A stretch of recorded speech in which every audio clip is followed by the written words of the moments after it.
सर्दी, जुकाम और फ्लू में लेने वाले कई कफ सिरप सरकार ने बैन कर दिए हैं। Drugs controller general of India यानी कि DCGI ने इन कफ सिरप्स को लेकर नई वार्निंग जारी की है। इन कफ सिरप्स में कुछ ऐसे केमिकल्स का इस्तेमाल किया जाता है जो 4 साल से कम उम्र के बच्चों के लिए जानलेवा है।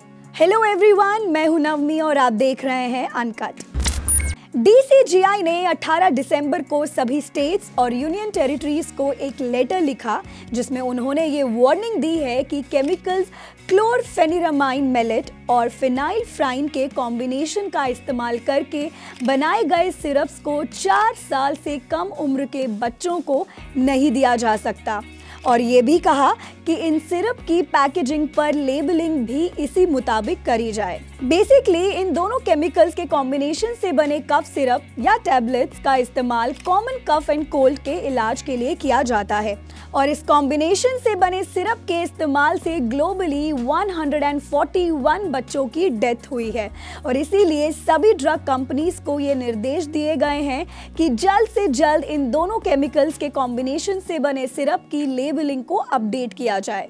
6 जून 2023 को हुई subject expert committee SEC pulmonary meeting में इस मैटर पर विचार विमर्श किया गया था। रिपोर्ट्स के मुताबिक 2019 से इन टॉक्सिक कफ सिरप के कंजप्शन की वजह से दुनिया भर में अराउंड 141 बच्चों की डेथ हुई है और अगर इंडिया की बात करें तो अराउंड 12 बच्चों की डेथ के केसेस सामने आए थे और करीबन 4 बच्चों के सीवियर डिसेबिलिटीज के केसेस दर्ज हुए थे। और इसीलिए central drug standard control organisation यानी कि CDSCO ने इन दवाइयों को 4 साल से कम उम्र के बच्चों के लिए स्ट्रिक्टली बैन कर दिया है, जो कि है fixed drug combination of chlorpheniramine maleate IP 2 mg and phenylephrine HCl IP 5 mg drop per millilitre. और साथ ही सभी ड्रग कंपनीज को इनकी पैकेजिंग पर वार्निंग लिखने को बोला है which says the FDC should not be used in children below 4 years of age।